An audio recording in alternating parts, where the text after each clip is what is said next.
Evening everyone, मैं हूं फ़खर सब्ज़ी और आप देख रहे हैं डिबेट विद फ़खर। आज की डिबेट में बात करेंगे ख़वातीन के हवाले से, यानी वुमेन्स डे अभी गुज़रा है, उस हवाले से भी बात करेंगे और ये समझने की कोशिश करेंगे कि जो एम्पावरमेंट है, वुमेन एम्पावरमेंट वो कितनी है इस रीजन में। जब हम बात करते हैं साउथ एशिया में, पाकिस्तान है, हिंदुस्तान है, बांग्लादेश है, श्रीलंका है, अफ़गानिस्तान है। और अगर नहीं है तो इसके पीछे क्या वजूहात हैं? क्यों एम्पावर नहीं किया जाता? डर किस बात का है कि अगर ख़वातीन एम्पावर होती है तो उनका रोल जो सोसाइटी में है, मेरे ख़्याल में वो बड़ा ही इम्पोर्टेंट है। उनके बगैर मेरा नहीं ख़्याल कि हम सोसाइटी को रन कर सकते हैं या कोई भी चीज़ जो है उसको हम आगे बढ़ा सकते हैं। लेकिन इस मॉडर्न एरा में भी हमें ये चीज़ें सुनने को मिलती हैं, देखने को मिलती है कि नहीं, ऐसा नहीं है। हमारे यहाँ अब भी कोशिश की जाती है, बल्कि मॉडर्न वर्ल्ड की ख़वातीन भी गिला करती हैं, ये कंप्लेंट्स करती है कि हमारे साथ उस तरह की सैलरीज़ या फिर उस तरह की चीज़ें नहीं हैं जो एक मेल को अवेलेबल है। क्या वजह है? इसको समझने की कोशिश करते हैं और आज इन सारी चीज़ों पे बात करने के लिए मुझे जॉइन किया है बड़ी अच्छी दोस्त एंड जर्नलिस्ट फ्रॉम इंडिया। क्या नाम है, आप लोग जानते हैं, अंबर ज़ैदी ने मुझे जॉइन किया। Amber, thank you very much for joining the show. Thank you so much. Thank you. अच्छा अंबर, एक तो ये है कि एज ए फीमेल आप कितना क्या समझती है कि आप अ, मतलब हम इस साउथ एशिया की सारे कंट्रीज में अपने अपने मसाइल हैं ख़वातीन के हवाले से। सिर्फ हिंदुस्तान नहीं है, वहाँ पे अपने हिसाब से मसाइल होंगे, पाकिस्तान में अपने हिसाब से होंगे। खैर अफगानिस्तान की क्या बात है, वो तो एक अलग ही बहस है, उस पर भी कोशिश करेंगे बहस करने की। लेकिन क्या समझ रही है कि आप कितनी एम्पावर है या आपको कितना फैसिलिटेट किया जाता है एज ए फीमेल? आप बल्कि जितनी भी खवातीन है उनको कितनी कोशिश की जाती है कि यार उनको फैसिलिटेट किया जाए कि वो मेन स्ट्रीम का हिस्सा हो और अपना रोल प्ले करे सोसाइटी में, जो उनके लिए या हमारी सोसाइटी के लिए बड़ा इंपॉर्टेंट है।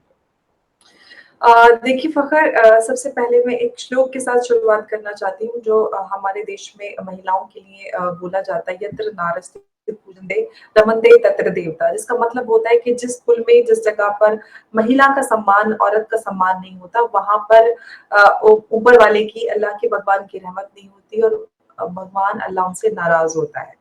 तो ये मानना, ये संस्कृति जहाँ की हो, और जो लोग भी इस पर विश्वास करते हैं और जो इस पर अमल करते हैं, उनको किसी को भी बताने की ज़रूरत नहीं है कि आपको महिलाओं के लिए क्या करना है और क्या नहीं करना है। और जब हम बात करते हैं वुमेन एम्पावरमेंट की, तो वुमेन एम्पावरमेंट बहुत एक नेसेसिटी है या नेसेसरी राइट की हम बात को, वुमेन एम्पावरमेंट वो है। जो लोग कहते हैं कि भाई हम वुमेन एम्पावरमेंट कुछ ऐसा नहीं है कि हम किसी से कुछ हासिल करना चाहते हैं या कुछ छीनना चाहते हैं। महिलाओं को वो ही चाहिए जो उनका अधिकार है, जो एक कॉन्स्टिट्यूशनल राइट है, फंडामेंटल राइट है या ह्यूमन राइट जो किसी भी इंसान के होते हैं। तो वुमेन एम्पावरमेंट का मतलब सिर्फ इतना है कि जो उनका है वो उनको मिल जाए। जब हम बात करते हैं इस पूरे खित्ते की, जैसे कि आपने साउथ एशिया की बात की, तो जितनी भी कंट्रीज, हम नेबरिंग कंट्रीज की बात करते हैं जिसमें पाकिस्तान है, अफगानिस्तान है, बांग्लादेश है, या हम हिंदुस्तान की बात करते हैं, तो अगर वुमेन एम्पावरमेंट के हवाले से अगर मैं बात करूँ, तो हिंदुस्तान एक ऐसी जगह है जो हर लिहाज से ना कि सिर्फ वुमेन एम्पावरमेंट बल्कि हर चीज में टॉप करता है इस पूरे खित्ते में। चाहे इकोनॉमी की बात करें, वुमेन एम्पावरमेंट की बात करें, और यहाँ पे गवर्नमेंट भी महिलाओं के सशक्तिकरण को लेकर बहुत ज्यादा सजग और जागरूक नजर आती है। और उसी के उल्टा हम अपने आसपास में देखते हैं, सबसे ज्यादा अफगानिस्तान, जहाँ पर महिलाओं के अधिकारों का उल्लंघन होता है, वुमेन राइट वायलेशन हुआ है। और किस लेवल पे हुआ है ये सब हमने देखा कि रिसेंटली जो तालिबान ने टेक ओवर किया अफगानिस्तान को, वहां पर उससे पहले भी हमने देखा है कि कितने सालों में महिलाओं के साथ अफगानिस्तान में क्या क्या हुआ है।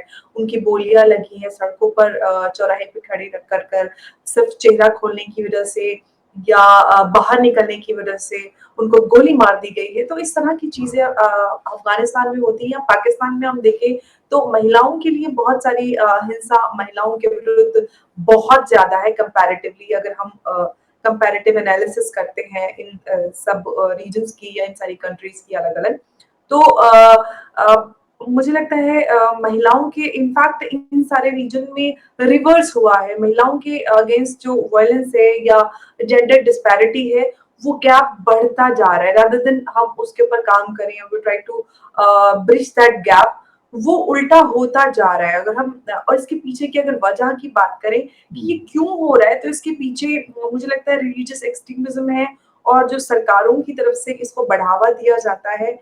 इसके पीछे सबसे बड़ी वजह यही है कि हम इन कंट्रीज में रिलीजियस एक्सट्रीमिज्म की वजह से महिलाओं को उनके अधिकारों से वंचित कर रहे हैं, उनके अधिकारों से दूर कर रहे हैं। अंबर, एक चीज और है, अभी रिसेंटली हमने एक इशू देखा, बहुत ज्यादा उस पे मतलब बातें हुई पाकिस्तान में, हिंदुस्तान में, इंटरनेशनल मीडिया में, जहां कहीं भी हमने देखा यूक्रेन वॉर से पहले अगर किसी चीज पे सबसे ज्यादा बात हो रही थी तो होता हिजाब का इशू। अब एकदम से वो मुकम्मल जैसे ताई नहीं, मतलब आज मैं उसके हवाले से मतलब चीजें, और कल मैं देख रहा था तो मुझे नहीं लगा कि यार ये इशू एक मतलब हफ्ते या 10 दिन या 15 दिन पहले इतना हॉट इशू था कि जैसे पता नहीं क्या मतलब चीज हो गई है। क्या ये इलेक्शन के साथ इसका ताल्लुक था कि इलेक्शन हो गया तो बस ना हिजाब का आप किसी को प्रॉब्लम है, ना पहनने का और ना पहनने का, मतलब किसी को कोई प्रॉब्लम नहीं थी? क्या चीज थी, क्या रीजन थे इसके? देखिए, ये ऑब्वियसली ये डिजाइन था, it was scripted and staged before right before the elections. तो ये बात एक फैक्ट है, लेकिन एकदम से यूक्रेन और रशिया वॉर जो हुआ, उसकी वजह से ये इशू थोड़ा ठंडा पड़ गया है। और ऑब्वियसली इलेक्शंस भी एक वजह है, क्योंकि जिस तरह से पूरा जो इंसिडेंट हुआ है और उसको पूरे सामने आया मीडिया के, और जो पीएफआई और सीएफआई का इसमें इन्वॉल्वमेंट समझ में आया, और इनफैक्ट जो सीएफआई और पीएफआई के जो मेंबर्स हैं उन्होंने ऑन कैमरा ऑन रिकॉर्ड ये बात एक्सेप्ट की है कि ये हमारा कैंपेन था, और किस तरह से उन्होंने स्टूडेंट्स को इन्फ्लुएंस किया और उनको इस सारी पूरा इसको स्टेज और स्क्रिप्ट किया, किस तरह से इलेक्शन के समय, इलेक्शन के टाइम देश में पोलराइजेशन के लिए इसको क्रिएट किया गया।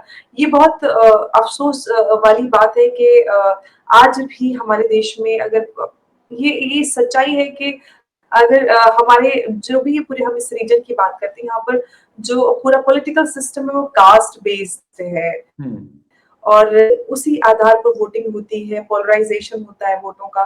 तो इस तरह की चीज़ इलेक्शन से के आसपास कुछ ना कुछ होती रहती है ताकि वोटों का पोलराइजेशन हो सके। लेकिन इससे एक चीज सामने आती जरूर है। कल मैं अपनी चैनल पे उसमें मैं लाइव कर रही थी महिलाओं के लेके, because it was women's day yesterday. तो एक क्योंकि मैं पब्लिक के साथ भी इंटरेक्शन करती हूँ कि अगर कोई कुछ कहना चाहता है तो they can come and say whatever they want to. तो एक मुसलमान ही भाई थे, वो कहते हैं कि हिजाब को लेकर इतनी बड़ी कंट्रोवर्सी हुई, ये वो हिजाब तो महिलाओं की, औरतों की सेहत से जुड़ा है। तो आई वाज लाइक कि किस तरह जुड़ा है औरतों की? देखिए, गर्मी में गर्मी से बचाता है, सर्दी में सर्दी से बचाता है, और बारिश में बारिश से बचाता है। तो आई वाज लाइक आप पहन लो ना, फिर आपको सर्दी गर्मी बरसात नहीं लगती, मर्दों को भी तो लगती है, मर्द भी तो इंसान होते हैं। तो इस तरह के तर्क देना कि क्योंकि गर्मी से बचाता है, जाड़े से बचाता है, बीमारी से बचाता है, जो चीज यहाँ पर माइंडसेट मेंटालिटी की बात है। अगर आप ये कहते हैं कि महिला की पहचान है, औरत की पहचान है, हम जब इस मुद्दे पर डिबेट कर रहे थे तो सब चिल्ला चिल्ला के कहते थे कि जितने भी हमारे मुसलमान भाई और मौलाना थे कि ये हिजाब हमारी पहचान है, हिजाब हमारी पहचान है। हिजाब या कपड़ा आपकी पहचान कैसे हो सकता है? आप फखर यूसुफजई हैं, आप जर्नलिस्ट हैं, ये आपकी पहचान है ना कि आपने कुर्ता पहना है या कोट पहना है, सूट टाई पहना है। आप कुछ भी पहने, आप फखर यूसुफजई रहेंगे। या मैं बुर्खा पहनती हूँ या नहीं पहनती हूँ, वो मेरा पहचान नहीं बनती। हमारी सलाहियतें हमारी पहचान होती हैं। तो इस तरह से मुद्दे को डिबेट करना और महिलाओं को दबा कर रखने की पूरी साजिश थी। और ये हम देख रहे हैं कि इंडिया में कुछ न कुछ सालों में ये कल्चरल जो पूरा है, ये बहुत तेजी से बढ़ा है कि औरतें, लड़कियां खासतौर से हिजाब, बुर्के और इनफैक्ट ग्लव्स और सॉक्स में नजर आने लगी हैं, पूरा आंखें भी नहीं खुली होती। तो ये बहुत कंसर्निंग है कि क्यों इस तरह की जो ट्रेंड है बढ़ते जा रहे हैं पाकिस्तान। लेकिन ये कंसर्न क्यों है इस चीज के ऊपर, मुझे अगर थोड़ा सा आप बता दें। मेरा जाती ख्याल ये है कि मैं कहता हूँ अगर कोई अपनी मर्जी से कुछ करता है तो वो करे, नहीं पहनता उसको आप फोर्स नहीं कर सकते, लेकिन जो पहनता है उसको भी आप फोर्स ना करें कि भाई वो क्यों पहनते हैं, लेकिन क्या कंसर्न्स क्या है सोसाइटी में आप मतलब देखती हैं, क्या लोगों का क्या डर खौफ क्या है इस हवाले से? देखिए फ़ख़्र ऐसा नहीं है कि किसी को भी कहा जा रहा है कि आप बुर्क़ा या हिजाब उतार दीजिए। ओके। यूनिफ़ॉर्म को लेकर पहले से ही कानून बने हुए हैं और नहीं, नहीं, आप आपने हम सब कंसर्न्स की बात की, मैं उसकी मैं कंसर्न्स वो तो की एक बात कर स्कूल रही हूँ, कॉलेज देखिए का हाँ, जो ओके, सिस्टम ऑलराइट। होगा वो आदमी सी ठीक है, आप बात है, वो सोसाइटी तो उसका के बनाया होगा। कॉन्टेक्स्ट में बात कर रहे हैं, एग्ज़ैक्टली, सोसाइटल एग्ज़ैक्टली। कॉन्टेक्स्ट में बात कर रहे हैं, ओके। देखिए अगर हम सोसाइटल कॉन्टेक्स्ट में बात करते हैं, तो जब हम कल्चरल और रिलीजियस एस्पेक्ट की बात करते हैं जी। और जब हम कपड़ों की बात करते हैं, किस तरह के हम अटायर पहनते हैं, ये हमारे कल्चर को दिखाता है, दर्शाता है कि हम कौन हुँ। से कल्चर से आते हैं। जी, मैं साड़ी, सूट पहन के आती हूँ, तो पता चल जाता है कि आप हिंदुस्तान से हैं। जी। आप सूट पहन के आते हैं, तो आपको लगता है कि आप इंग्लिश हैं या किसी वेस्टर्न कंट्री से हैं, ये आपकी संस्कृति को दिखाता है। और या आप बुर्खा या हिजाब या जो अरेबियन अटायर होता है, उसको पहन के आते हैं, तो लगता है कि ये अरबी है। तो सबसे ज़रूरी होता है एक इंसान को अपनी जो उनकी कल्चरल आइडेंटिटी होती है, उसको हुँ। एक्सेप्ट करना। हम अगर रिलीजन और कल्चर को मिलाएँगे और हम कल्चर में रिलीजन ढूँढेंगे और हम रिलीजन को भूल जाएँगे, जो हमें एक बेहतर इंसान बनाने की सीख देता है, तो जी। जो इंसान अपनी कल्चरल आइडेंटिटी को एक्सेप्ट नहीं करता या उसमें उसको लगता है कि कोई भी उसको गड़बड़ नज़र आती है या वो पहचान नहीं पाता कि उसकी पहचान क्या है, वो एक्सेप्ट नहीं करता जो उसकी हिस्ट्री है, उसकी मुझे लगता है कि कहीं भी कोई अहमियत नहीं होती। और ये ही रीज़न है कि ये सारे मुद्दे कंसर्निंग है, क्योंकि ये बहुत तेज़ी से ट्रेंड बढ़ा है। आपने पाकिस्तान में भी स्कूल कॉलेजेस में देखा होगा, जो हमारी मम्मी या नानी के ज़माने में लोग कॉलेजेस जाते थे, तो वो लोग बुर्खा या इतने कवर होके नहीं जाते। अब आप किसी कॉलेज में जाइए, आप जैसे मुस्लिम डोमिनेटेड कुछ कॉलेजेस हैं या पाकिस्तान में आप जाके देखेंगे, तो आपको शायद ही बहुत कम लड़कियाँ मिलेंगी जो बुर्का या हिजाब में नहीं होते। तो अचानक ऐसा क्या हो गया? क्या पहले के लोग अनपढ़ थे? क्या उनको दीन की, धर्म की कोई जानकारी नहीं थी? तो ये बहुत सोचने वाली बात है कि क्यों लोगों को इतना ज़्यादा एक तरीके से कट्टरपंथ की तरफ ले जाया जा रहा है कि अगर आप बुर्का नहीं पहनेंगे तो आप मुसलमान नहीं लगेंगे। लगना है आपको या बनना है? क्योंकि लेकिन अंबर एक चीज धर्म और है, भावना पे एक होता है। छोटी सी चीज आपको इंटरप्ट करूंगा। जी। कट्टरपन की आप लोग बहुत बात करते हैं, मैं बहुत सुनता हूं, मैं यहाँ हुँ, पाकिस्तान में भी उस चीज से बड़ा मतलब जैसे कि आई एम फेड अप ना, हुँ, बहुत ज्यादा है, नो डाउट जी। About it. हुँ, अगर कोई कोई मतलब रिलीजन के साथ जुड़ा हुआ है तो वो कहते हैं दूसरे को, तो वो किसी खाते में नहीं डालता, मुझे तो वो कहता है यार ये पता नहीं कौन है। और हुँ, हुँ, बेशक वो मेरा और मेरे खुदा का मामला है कि मैं क्या हूँ, और मतलब उसको पता है कि मैं क्या हूँ, सीधी सी बात है, ये तो हमारा बिल्कुल। एक बिलीफ का हिस्सा है। हुँ, लेकिन ये वाली चीज के कट्टरपन तो किसी रिलीजन के साथ नहीं है, ये बात मैंने देख ली, मैंने चार पांच जो बड़े रिलीजन है दुनिया के हुँ, सबको देख लिया। ये हम है कि हम उसको कहाँ पे किस तरीके से अपने एब्सोल्यूट इस्तेमाल में लेके आते हैं। हिंदुइज्म में भी कट्टरपन नहीं है लेकिन हम उसमें लेके आते हैं, जीविज्म में भी नहीं है लेकिन हम उसमें भी लेके आते हैं, सिखिज्म में नहीं हम उसमें भी लेके आते हैं, इस्लाम में भी हुँ, नहीं हम उसमें भी लेके आते हैं। एक्सट्रीम मना है लेकिन हम लेके आते हैं, तो ये तो फिर हम लोग हो गए ना, इसका तो रिलीजन से कोई लेना देना ना हुआ, मेरा ख्याल, जाती ख्याल है। देखिए फ़ख़्र आप मुझे लगता है 2 चीज़ें मिला के मुझे लगता है हमें सिचुएशन को समझने की ज़रूरत है। जी, बिल्कुल कोई भी धर्म नहीं सिखाता, हम चाहे किसी भी धर्म की बात करते हैं, वो जी, नहीं जी, सिखाता कि आप कट्टरपंथ को बढ़ावा दें। जी, लेकिन हम उसके ज़िम्मेदार हैं, क्योंकि हम उसको बढ़ावा दे रहे हैं धर्म के नाम पर। और जी, अगर ऐसा हो रहा है तो हम लोगों की ज़िम्मेदारी है, एक ज़िम्मेदार सिटिज़न होने के नाते, एक ज़िम्मेदार इंसान होने के नाते, कि अगर धर्म के लबादे में आप अपनी पॉलिटिकल एस्पिरेशंस को या आपकी कोई ऐसी सोच है उसको बढ़ावा देना चाहते हैं किसी जेंडर स्पेसिफिक की तरफ एग्जैक्टली। या किसी सेक्ट की तरफ, तो आपकी ये सोच, ये नफरत है या ये आपकी एक सुप्रीमेसी कॉम्प्लेक्स है जो आप इस चीज को बढ़ावा देना चाहते हैं। आप पाकिस्तान में देखिए कि जो सेक्टेरियन वायलेंस है, ये कोई नई बात नहीं, ये आम है। अभी पिछले जो अभी फ्राइडे को पेशावर में मस्जिद में पेशावर में हमला हुआ, ब्लास्ट हुआ, लोगों को मार दिया जस्ट बिकॉज़ वो शिया हैं। और शिया जो किलिंग्स है वो पाकिस्तान में नई बात नहीं है। लाखों शिया वहाँ पर पाकिस्तान में अब तक मर चुके हैं और उसके बावजूद भी वहाँ से एक मौलाना की वीडियो वायरल होती है कि हम मानते हैं कि वो ज़ुल्म हुआ है लेकिन फिर भी उनको शिया नहीं कहा जा सकता। तो मतलब मैं उनसे ये पूछना चाहती हूँ कि ये लोग कौन होते हैं जो किसी को भी एक काफिर या मुसलमान डिसाइड करने वाले हैं? पहले आप अपना ईमान देख लीजिए, पहले आप इस्लाम को, अपने दीन धर्म को पढ़ लीजिए और अपने आप एक बेहतर और एक ज़िम्मेदार इंसान बन जाइए, तब आप जाके कोई नसीहत अच्छा कीजिएगा। आपके अंबर देश में वायलेंस होता है, आप चाहे हिंदू हो, सिख हो या शिया हो, अहमदिया हो, उनको इसलिए मार देते हैं जस्ट बिकॉज़ वो किसी एक फेथ को मानते हैं। तो इससे ज़्यादा शर्म की तो बात हो ही नहीं सकती। फिर आप बात करते हैं मज़लूम होने की बात करते हैं कि हम तो बहुत शांति प्रिय हैं, हम बहुत अमन पसंद हैं, रियासत-ए-मदीना बनाना चाहते हैं। खैर ये दावे तो जो करते होंगे ये मेरे ख्याल वही उसका जवाब देंगे। मेरे पास है बहुत सारी चीजें हैं जी। यहाँ हमारी सोसाइटी में भी आपकी सोसाइटी के हवाले से हम मसला हम सबका सबसे बड़ा जो है ना हम हुँ, अपने गिरेबान में झांकना जिसको कहते हैं ना हम कभी नहीं देखते ये बिल्कुल, सबसे बड़ा मसला है।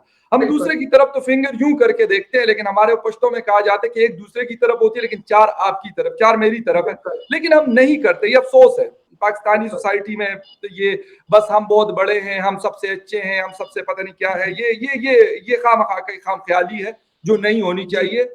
फजूल है बकवास है सिर्फ ड्रामा है। और आपने शिया जी, मस्जिद की बात की इमाम बारगाह कोचार सालदार में नो डाउट सबसे पहले वहां पे इंसान थे वो लोग उसके बाद वो फिर क्या जी मुसलमान है और मुसलमान में से फिर शिया सुन्नी फला फला फला वाबी। लेकिन मैं एज जी, इंसान कहता हूँ कि उनके साथ बहुत बड़ा जुल्म हुआ ज्यादती हुई और मैंने उसके ऊपर काफी सारी मेरी वीडियोस और बहुत सारी कमेंट्स लोग देख सकते हैं। अच्छा एक आखिर में अंबर आप मतलब इंडियन सोसाइटी में रहती हैं वहां पे काम करती हैं सारा कुछ है। लास्ट मैंने आपकी एक वीडियो देखी जिसमें आप रो रही थी और आप बता रही थी कि जी आपके ऑफिस पे कुछ लोगों ने कुछ एक्सट्रीमिस्ट ने हमला किया है और आपको धमकियां मिल रही हैं। ये वजह क्यों चले पाकिस्तान में तो ये चीजें हैं हम तो मैं तो मानता हूं और मैं कहता भी हमेशा से कहता हूं आपसे नहीं 2 साल पुरानी भी मेरी वीडियो कोई निकालेगा तो उसमें भी मैं ये बात कर रहा हूं आप लोगों के हाथ तो ये चीज नहीं है। तो फिर इस तरह का काम क्यों क्या वजह है कि मतलब इस तरह की चीजें आपकी मैंने देखी तो मैंने कहा यार हमारे यहाँ तो चलो ये रूटीन मैटर्स हैं इस तरह की चीजें होती रहती हैं लेकिन हिंदुस्तान में क्यों हो रही है।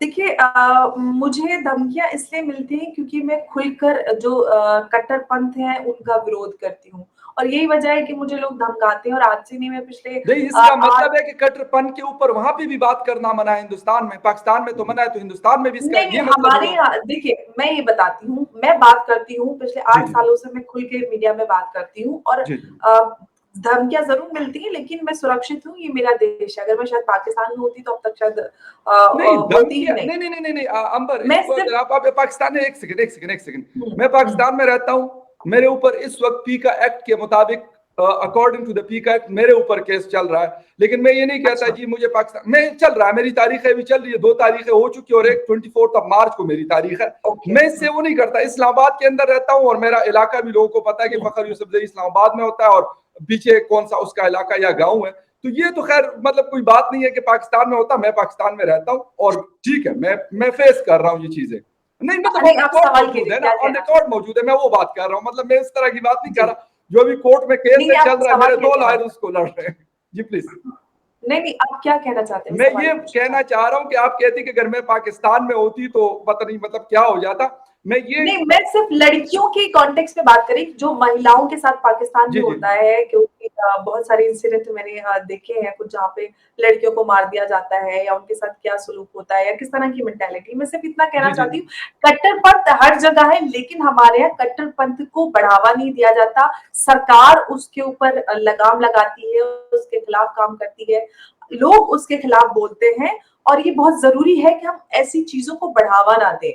तो नहीं ऐसा लेकिन नहीं उसके कि जो ऊपर कोई कार्रवाई हुई जो आपने कहा था बिल्कुल, यकीनन अगर बिल्कुल। आपके ऑफिस जी, में अटैक हुआ मैंने तो कोई कंप्लेंट कोई अरेस्ट हुआ कोई कंप्लेंट मतलब की है। उसके उस जी, केस में या किसी को पकड़ा गया या मैंने कुछ और मैंने हुआ। मैंने वो जो इंसिडेंट हुआ था, मैं एक्चुअली जो मैं लाइव सेशन कर रही थी, वो उसके दौरान हुआ था, जो शायद वीडियोज़ का जी जी मैंने डाला था। वो एक बहुत ही बेहुदा वाकया था, तो उसके बारे में मैं अभी बात नहीं करना चाहती। लेकिन मैंने कंप्लेंट की है और उसके खिलाफ कार्रवाई हो रही है।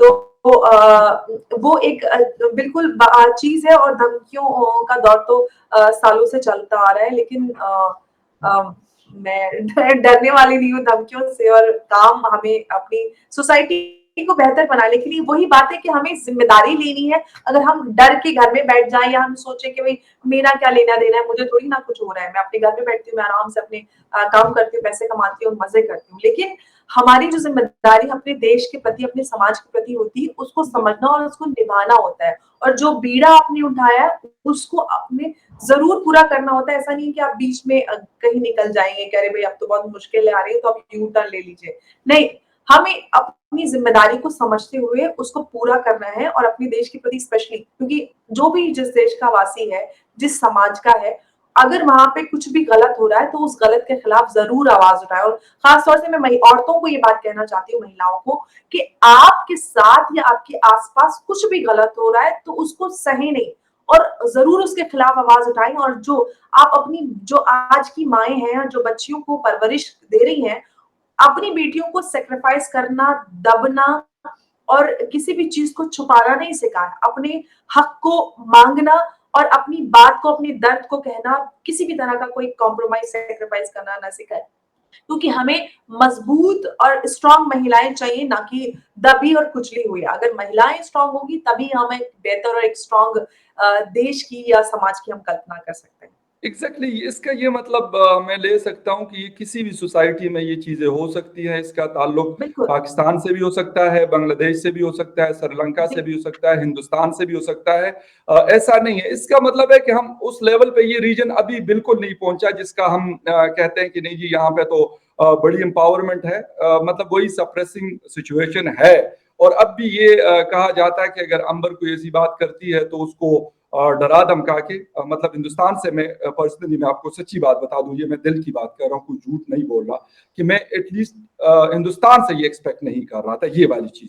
पाकिस्तान में तो ये मैंने कहा कि रूटीन मैटर्स चलती रहती है, यहाँ पर ये मसाइल हैं यहाँ पर जिसके लिए बहुत सारे लोग कोशिश कर रहे हैं कि ये खत्म हो, अगर खत्म नहीं होते तो कम हो जाए, लेकिन एक्चुअली वो अनफॉर्चुनेटली अभी हिजाब वाला इंसिडेंट चल रहा था तो मुझसे बहुत सारे लोग नाराज़ हैं। मुझे 11 मुल्कों की पुलिस ढूँढ रही है literally not exactly police but लोग मुझे ढूँढ रहे हैं। मेरे रिश्तेदार, मेरे जानने-पहचानने वाले सब मुझे ऐसे ढूँढ रहे हैं एकदम पागलों की तरह कि क्या बोल रही है, पागल हो गई है। तो लोगों का बड़ा गुस्सा निकल के आ रहा है वो हिजाब वाले उसमें। अब मैं हिजाब को नहीं सपोर्ट कर रही हूँ, ये मेरा मानना है और मैं नहीं जो सपोर्ट मेरी तो हर इंसान का अपना एक पॉइंट ऑफ व्यू हो सकता है, एग्ज़ैक्टली वो अगर बिल्कुल मेरा वो मेरे जस्ट ख्याल में बिकॉज़ मेरा डेमोक्रेसी एक इसी को ओपिनियन कहते हैं है कि एब्सोल्युटली लेकिन लोगों को ये बात हज़म नहीं होती कि अगर आपका कोई ओपिनियन है और आपकी जो जानकारी और आपने जो समझा और पढ़ा है उसके हिसाब से आप अपना ओपिनियन एक्सप्रेस करें। ज़रूरी नहीं है जो आप सोचते हैं मैं वही बोलूँ और आपका ओपिनियन मेरे से मैच नहीं करता तो मैं आपके साथ नफ़रत पाल के बैठ जाऊँ। इसका इसका यही मैं जो मुझे समझा हूँ वो यही है कि अगर हुँ, आपका डिफरेंस ऑफ ओपिनियन, हम पाकिस्तान में इसी चीज के ऊपर हमारी जंग चल रही है कि हुँ, वो चीज जो हमारी उनसे मैच नहीं करती, जिनको वो पसंद नहीं आती, जिन लोगों को तो कहते हैं हुँ, चलो यार इसको इस केस में ठोक दो, इसको उस केस में ठोक दो, तो इसका मतलब है कि हम में और आपके अंदर कोई इतना ज्यादा फर्क नहीं है। सोसाइटी का अब अफसोस अफसोस का मुकाम है क्योंकि हिंदुस्तान 75 ईयर से एक डेमोक्रेटिक हुकूमतें चल रही है, वहां पे कभी डिक्टेटरशिप नहीं आई, वहां पर एक प्रॉपर गवर्नमेंट चलती है, बेशक किसी की भी हो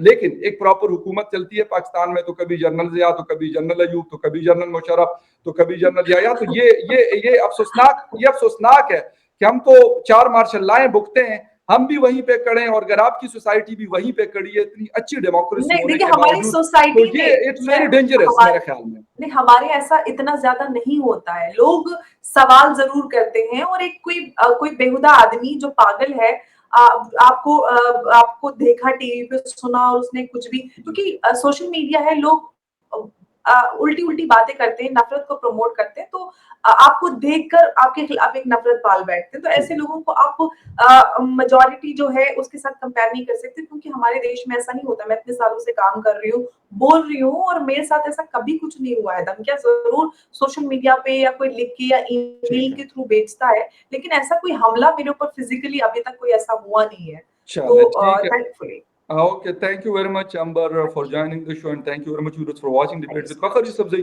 किसी और डिबेट में फिर मिलते हैं, take care and bye. Thank you so much